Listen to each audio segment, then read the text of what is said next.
आप सभी को सालों प्यार सलाम। मैं रेवरेंड डॉक्टर बिनी जॉन एक बार फिर से आपके समक्ष उपस्थित हूँ बिब्लिकल न्यूमरोलॉजी में आपका स्वागत करते हुए।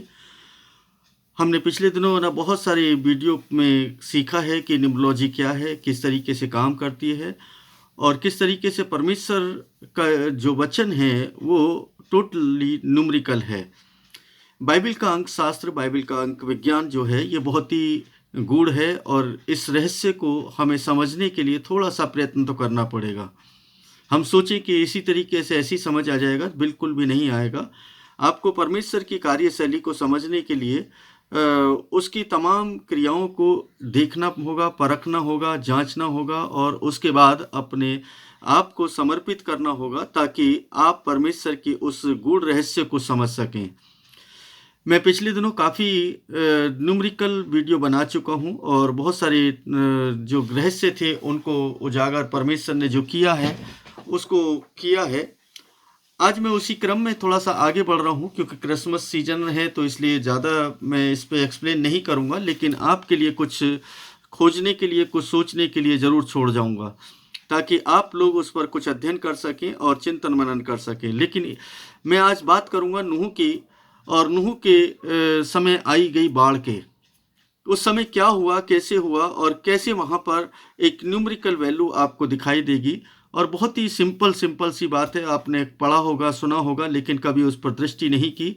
चलिए मैं शुरू करता हूँ आज उस नूह के समय की जो बाढ़ है उसके वर्णन को, ताकि आप लोग वहाँ पर अंक शास्त्र को समझ सकें कि परमेश्वर ने किस तरीके से अंकों का उपयोग वहाँ पर किया है, आप उसको समझने पाएंगे।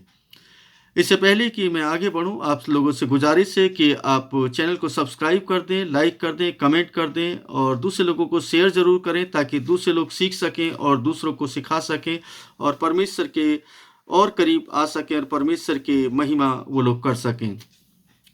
हम आज चर्चा करने वाले हैं उत्पत्ति 7 और उत्पत्ति 8 के ऊपर, और ये विश्लेषण शॉर्ट में रहेगा, ज़्यादा लंबा नहीं जाएगा क्योंकि मैं इस पर एक अलग से वीडियो बनाऊंगा जो बहुत क्लियरली होगी और बहुत कुछ खोल करके उसमें बताऊंगा।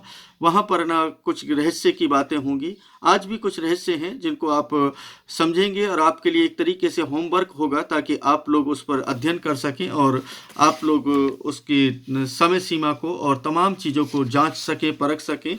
आप लोगों के लिए अच्छा है। मैं बात करता हूँ उस समय की जब नूह का समय था, और वहाँ पर हम देखते हैं कि नूह 11 में एक पद लिखा है कि एक पद है जो कहते हैं कि नूह 600 नूह के 600 वर्ष 600वें वर्ष के दूसरे महीने के 17वें दिन जो है ये परमेश्वर की तरफ से एक क्रिया हुई। और जानते हैं वो क्या होती है कि जो बारिश है, मतलब यहाँ पर उसके विषय में जिक्र किया जाता है। अब ये सबसे बड़ी बात कि मैं यहाँ पर ना इस 600वें वर्ष दूसरे महीने और 17वीं तारीख को मैंने कहा कि मैं बहुत ज़्यादा एक्सप्लेन नहीं करूँगा इसको क्योंकि नेक्स्ट वीडियो में इस पर बनाऊँगा ताकि आप उसको अच्छे से समझ पाएँ। तो यहाँ पर 600 को हम देखते हैं और 600 एक नंबर है, और इसको अगर न्यूमेरिकल देखते हैं तो यहाँ पर 6 अंक दिखाई देता है। 6 अंक यानी कि मनुष्य की उत्पत्ति का अंक है जो है ना परमेश्वर के मनुष्य से जुड़ा हुआ है। अब मैं इसके है ना महीनों को भी जोड़ देता हूँ, तो महीनों को जोड़ने के बाद 2 हो जाता है, 8 अंक हो जाता है, यानी 8 अंक जो कि एक नई शुरुआत के लिए दर्शाता है। लेकिन मैं इसके और 17 नंबर को भी जोड़ देते हैं तो ये टोटल नंबर बन जाता है 25, यानी कि इसकी जो कैलकुलेशन है वो बनेगी 25। मैं इसको भी, इस वीडियो को भी मैं एडिट नहीं करूँगा, नेक्स्ट वीडियो ज़रूर एडिट करके मैं आपको पूरा एक्सप्लेनेशन दूंगा। आप इसकी ब्रीफिंग सुन लें आज इस बार ताकि है ना आपको आगे को समझ में आ जाए। 25 को अगर जब हम प्लस करते हैं तो ये आता है आपका 7 नंबर। 7 नंबर यानी कि एक ऐसा नंबर जो रहस्यमय नंबर है, जो बाइबल का बेस है, और इस नंबर के तहत परमेश्वर ने कार्य शुरू किया। अब आप देखें कि बाइबल के उत्पत्ति के पुस्तक में जब आप पढ़ते हैं तो 6 दिन मनुष्य को बनाने के बाद है ना क्रियाएं खत्म कर दी, तो 7वां दिन विश्राम का रहा, और इस तरीके से 7 नंबर का वहाँ पर इम्प्लीमेंट होता है। 7 नंबर वहाँ पर शुरुआत होती है और 7 नंबर के तहत ही परमेश्वर ने तमाम बाइबल के अंदर क्रियाएं की हैं। ये 7 नंबर बहुत ही महत्वपूर्ण है। मैं इसको जब है ना इस तरीके से देख रहा हूँ कि परमेश्वर यहाँ पर मानो विश्राम करने जा रहा है, इसको थोड़ा सा मैं इस तरीके से भी देख सकता हूँ कि वो विश्राम करने जा रहा है, क्योंकि 6 दिन हो गए, यानी कि अब इस दुनिया को समाप्त करने की बारी आ गई है। इस दुनिया को समाप्त करना है, तो अब है ना उसकी प्रक्रिया शुरू हो गई और ये 7 नंबर में यानी 7वें दिन में शुरू कर दी। अब मैं यहाँ पर उसके 12वें पद में जब देखता हूँ तो 12वें पद के अंदर एक बात मिलती है कि वो 40 दिन और 40 रात बारिश का समय होता है। अब यहाँ पर एक समय सीमा है जो परमेश्वर ने ठहराई है और ये अंक के माध्यम से है। 40 अंक बहुत प्रभावी रहा है बाइबल के अंदर। उस अंक को आप ना पढ़ सकते हैं, बहुत जगह पर ना मिलता है। मैंने उसके ऊपर एक अलग से वीडियो बनाई है और 40 नंबर पर बहुत सारी वीडियो मैं भी और बनाऊंगा, लेकिन यहाँ पर मैं सिर्फ इस बात को बता रहा हूँ कि 40 दिन की एक समय सीमा ठहराई परमेश्वर ने कि उस समय के बाद में ये पानी जो है, जो बरस रहा है, वो रुक जाएगा। उसके बाद हम देखते हैं कि मतलब यहाँ पर 40 अंक भी प्रभावी किया है, इस समय सीमा के लिए है। जो 40 अंक है ज़्यादातर समय सीमा के लिए ना निर्धारित किया है बाइबल के अंदर। आप जब भी बाइबल को पढ़ते हैं तो वहाँ समय सीमा का उपयोग किया गया है। 7 के 20 पद में हम देखते हैं तो वहाँ पर मिलता है कि जो पानी है जमीन से 15 हाथ ऊपर उठ गया।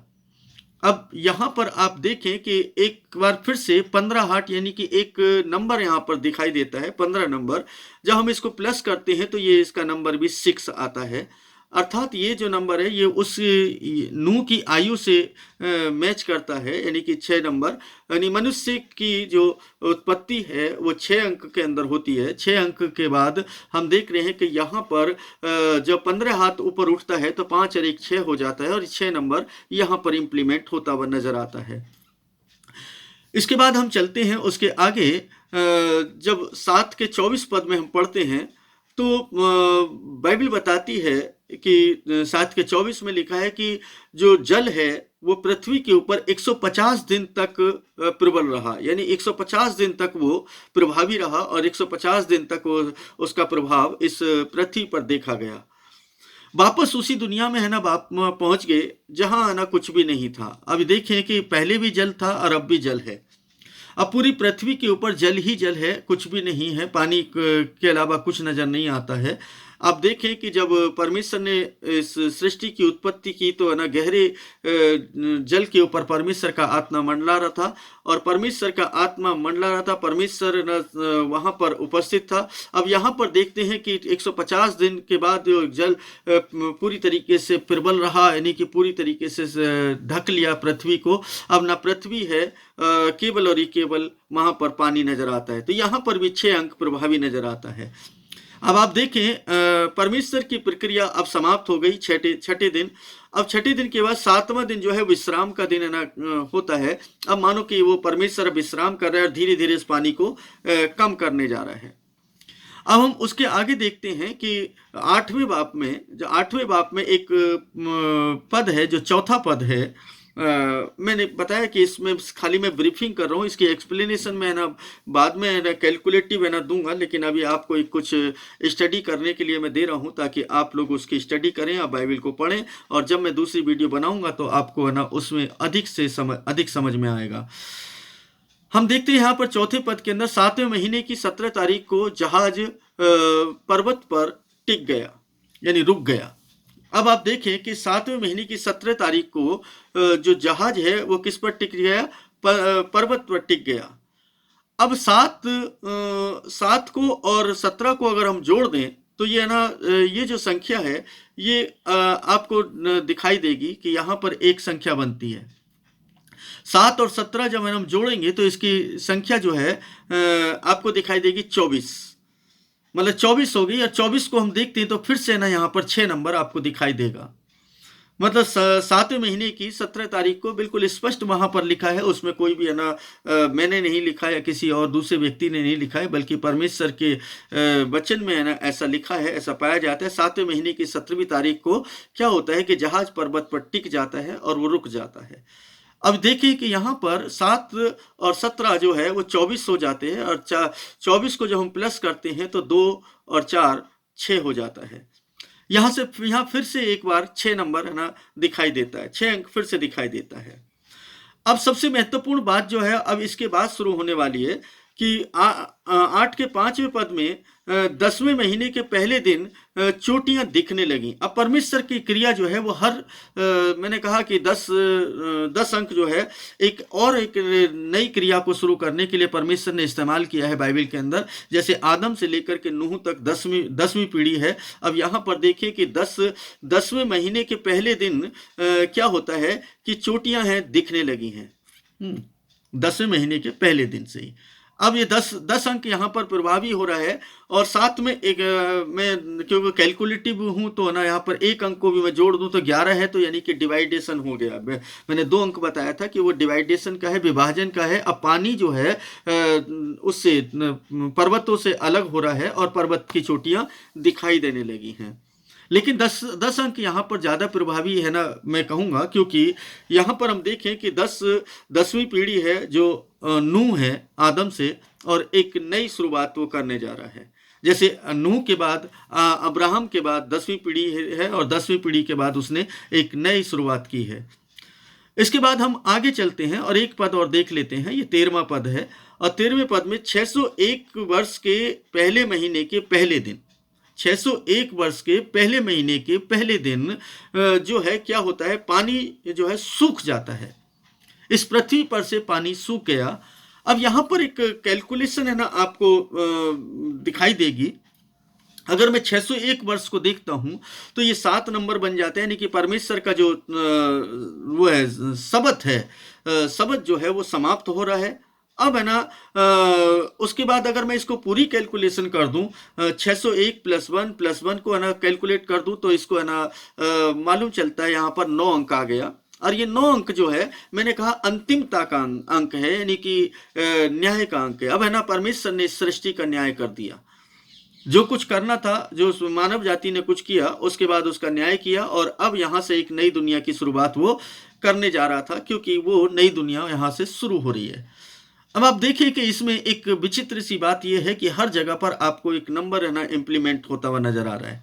चाहे वो 600वां वर्ष है ना नूह का हो, और अगर है ना 600वें वर्ष को देखते हैं, 15 हाथ ऊपर है ना उठ जाना, वहां पर 6 अंक है। 150 दिन पानी का ठहरे रहना, यहाँ पर भी 6 अंक है, यानी कि मनुष्य से जुड़ा हुआ है, यानी कि मनुष्य सभ्यता को पूरी रीति से समाप्त कर रहा है यहाँ पर, और वो विश्राम में प्रवेश कर रहा है। एक तरीके से समझ लें कि नूह के समय में परमेश्वर ने एक विश्राम किया है, उस समय कोई कार्य नहीं किया, और नूह के लिए है ना जो भी कुछ किया नूह के लिए किया, और सृष्टि को आगे बढ़ने के लिए उसने कोई भी क्रिया नहीं की। जो थी, जहां थी, जैसी थी वहीं पर उसने ठहरा दिया। यानी इसका मतलब हुआ कि ना तो नूह ने कोई काम किया, ना जितने भी वहां पर थे और कोई भी वहां पर कोई कार्य नहीं किया। 7वां दिन विश्राम का दिन रहा।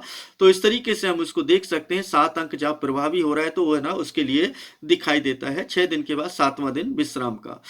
हम 7वें महीने की 17 तारीख को है ना जब देखते हैं तो है ना जब वो दिखाई देता है, पर्वत पर रुक जाता है, तो यहाँ पर फिर से 24 अंक बनता है और फिर से 6 अंक ना आपको दिखाई देने लगता है। इस तरीके से देखें तो आपको ना 6 अंक यहाँ पर फिर भी प्रभावी दिखाई देता है। और 10वें महीने की बात करें तो 10वें महीने के पहले दिन में तो वहाँ पर 10 अंक में, यानी कि जैसे नूह 10वीं पीढ़ी है तो वहाँ पर उसको क्या किया है कि दोबारा से उसने शुरुआत की है एक नई दुनिया की। उसके बाद है ना 601 वर्ष के पहले महीने के पहले दिन में परमेश्वर ने इस पृथ्वी से पूरे तरीके से पानी को सुखा दिया। अब है ना पृथ्वी दिखने लगी है, अब है ना पानी वहां पर नहीं है, अब पानी नहीं है, अब पृथ्वी अलग दिख रही है, पानी अलग हो गया है, यानी कि वापस है ना वो समुद्र में चला गया। अब आप सोचें कि परमेश्वर कितना बड़ा परमेश्वर है, जो परमेश्वर पूरी सृष्टि को, पूरी पृथ्वी को पानी से ढक सकता है, उसी पानी को वहीं पर वो सेट भी कर सकता है। मतलब उसकी क्रियाओं को देखें कि वो किस तरीके से, लेकिन फिर भी वहां पर नंबर्स का प्रयोग किया है। यानी कि वहां पर हम देखें तो 6 और 601 में मतलब हमने कहा था कि 7 अंक बनता है, अगर हम सारे को जोड़ देते 9 अंक बनता है। यानी कि अंतिम न्याय की बात यहाँ पर कर रहा है परमेश्वर ने। अब एक नई शुरुआत करनी है। नूह 10वीं पीढ़ी है, जिस दिन पानी सूखा उस दिन भी 10 अंक ना प्रभावी होता है, अर्थात एक नई शुरुआत यहाँ पर दिखाई देती है। इस तरीके से आप देखें कि उत्पत्ति के अंदर जब ना नूह के बारे में पढ़ते हैं तो आपको यहाँ पर ना अंकों का एक समावेश मिलता है, और जो एक दूसरे के क्रम से जुड़े हुए हैं और एक दूसरे की पूर्ति करते हुए नजर आते हैं। और एक ऐसी क्रिया जिस क्रिया को है ना आप आज तक नहीं समझ पाए थे, आज अब आप उसको समझ पाएंगे। मैं इस पर थोड़ा सा और एक्सप्लेन जब बाद में करूंगा तो और बताऊंगा। मैं इसको कैलकुलेटिव है ना कैलकुलेशन करके मैं आपको बाकायदा पिक्चर लगाऊंगा, लेकिन ये मैं सिर्फ ऐसे ही डाल दूंगा क्योंकि इस क्रिसमस समय है तो उसकी वजह से थोड़ा सा समय का अभाव है, मैं ज़्यादा समय नहीं दे पा रहा हूँ। लेकिन कोशिश कर रहा हूँ कि है ना आप तक कुछ ना कुछ तो मैं पहुँचाता रहूँ ताकि आप लोगों का अध्ययन होता रहे और आप अध्ययन से दूर ना हो जाएं। इसलिए थोड़ा थोड़ा है ना मैं आपको दे रहा हूँ, और एक्सप्लेनेशन और इसकी जो ब्रीफिंग है और नंबर की कैलकुलेशन है उसका सारा है ना मैं कैलकुलेशन में एक नई दूसरी वीडियो बनाऊंगा, फिर उसमें कुछ और बातें भी करेंगे ताकि है ना ये भी रहेगा और दूसरी बातें भी हम उसमें करेंगे ताकि आप लोग सीख सकें और सीखें और दूसरे लोगों को सिखाएं ताकि दूसरे लोग भी परमेश्वर के उस गूढ़ रहस्यों को समझ सकें। बिब्लिकल न्यूमरोलॉजी जो है बहुत ही महत्वपूर्ण है, इसको समझ लें। और ये आपको बता दें कि जो आज आप अपने समाज के अंदर न्यूमरोलॉजी देख रहे हैं, ये न्यूमरोलॉजी भी बिब्लिकल न्यूमरोलॉजी है जिसका नाम बदल करके दूसरा कर दिया गया।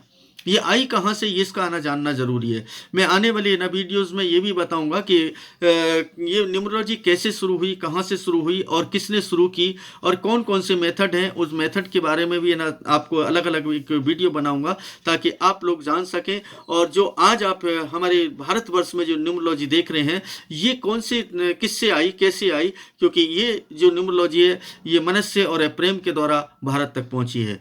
यानी यूसुफ के जो दोनों बेटे थे उनके द्वारा ये भारत तक पहुंची। और इस तरीके से आप देखते हैं कि है ना आज हमारे भारत के अंदर भी इस न्यूमरोलॉजी को एक अलग रूप दे करके नए तरीके से है ना उसको प्रेषित कर दिया गया है, प्रस्तुत कर दिया गया है ताकि लोग है ना उसको अपने तरीके से ना समझ सकें। जबकि ऐसा नहीं है, ऐसा स्वरूप नहीं है। ये जीवित और सच्चे और सबसे महान परमेश्वर की वो है ना गणना है जिस गणना को का स्वरूप और रूप है ना बदल दिया गया है। वास्तविकता इससे बिल्कुल परे है। वास्तविकता बिब्लिकल है, बाइबल के अनुसार। आप इन अंकों की गणना को जब आप करेंगे तो मालूम चलेगा कि ना कितना अद्भुत है और कितना महत्वपूर्ण है। आप इसलिए परमेश्वर के इन वचनों को पढ़ने के लिए, समझने के लिए आपको बिब्लिकल अंक शास्त्र को समझना पड़ेगा ताकि आप परमेश्वर की और गूढ़ और रहस्य की बातों को समझ सकें और परमेश्वर की महिमा कर सकें। तो ज़रूरत है कि आप लोग सीखें और दूसरे लोगों को सिखाएं। और ये मैं बड़ा ना अच्छा समय समझ रहा हूँ क्योंकि परमेश्वर ने जब मुझे पहले 30 साल पहले ना इसके लिए प्रेरित किया था, उसके 30 साल के बाद में परमेश्वर ने इस पर कार्य करने के लिए अवसर दिया और मैं अब कार्य कर पा रहा हूँ। और बहुत सारे लोग जो पूरे भारतवर्ष में ना इसको सीख रहे हैं और सुन रहे हैं, और मुझे बड़ी खुशी हो रही है कि परमेश्वर की तरफ उनका रुझान बढ़ता जा रहा है और परमेश्वर की क्रियाओं को वो समझ पा रहे हैं। और मुझे उम्मीद और आशा है कि आप ना अपने जीवन के अंदर इससे लाभ उठाएंगे और आप अपने आत्मिक जीवन को भी उन्नत करने पाएंगे और परमेश्वर की कार्यशैली को समझने पाएंगे। परमेश्वर भले हैं और वो आपसे प्रेम करते हैं, आपके परिवार से प्रेम करते हैं। इन्हीं शुभकामनाओं के साथ आपके घर परिवार के अंदर तमाम शुभकामनाओं को देते हुए, यानी कि तमाम आशीषें आपको मिले, तमाम भौतिक वस्तुएं जो आप पाना चाहते हैं वो परमेश्वर आपको दे और परमेश्वर की तरफ से आपको किसी बात की घटी ना हो, इसके लिए प्रार्थना विनती निवेदन निरंतर करता हूं। और आप लोग भी मेरे लिए प्रार्थना करें और आपके घर परिवारों में तमाम खुशियां आती रहें। इस क्रिसमस पर भी आपको बहुत सारी खुशियां मिले क्योंकि ये प्रभु का जन्मदिन है। चाहे कोई सा भी दिन हो, मुझे उससे मतलब नहीं है, लेकिन पूरी दुनिया मना रही है इसलिए मैं भी उसको सेलिब्रेट करता हूँ। मेरे परिवार के अंदर भी करते हैं। एक दिन तो है ना प्रभु के लिए दे ही सकते हैं उसके जन्मदिन को सेलिब्रेट करने के लिए। तो है ना 25 तारीख है तो बहुत अच्छा है, सारी दुनिया मना रही है तो हम भी उसके साथ सहभागी हो जाएं और परमेश्वर की महिमा करें। परमेश्वर के वचन के अनुसार हम अपने जीवन को ढालने की कोशिश करें। परमेश्वर भले हैं और आपसे प्रेम करते हैं। और आप इस वीडियो को ज़रूर शेयर करें और दूसरे लोगों को बताएं। और जितने भी मसीह भाई बहन और जितने पास्टर्स लोग हैं, मैं उनसे रिक्वेस्ट करूंगा, लीडर्स लोगों से, कि वो लोग ज़रूर सीखें ताकि वो लोग परमेश्वर के गूढ़ और रहस्य को समझ सकें और अपनी कलीसियाओं में सिखा सकें और कलीसिया के लोगों की उन्नति हो सके आत्मिक स्तर पर, मानसिक स्तर पर और शारीरिक स्तर पर और आर्थिक स्तर पर, यानी हर स्तर पर परमेश्वर के लोग उन्नत होने पाए। क्योंकि पृथ्वी के अंदर जो कुछ भी है वो सब परमेश्वर ने अपनी संतान को दिया है।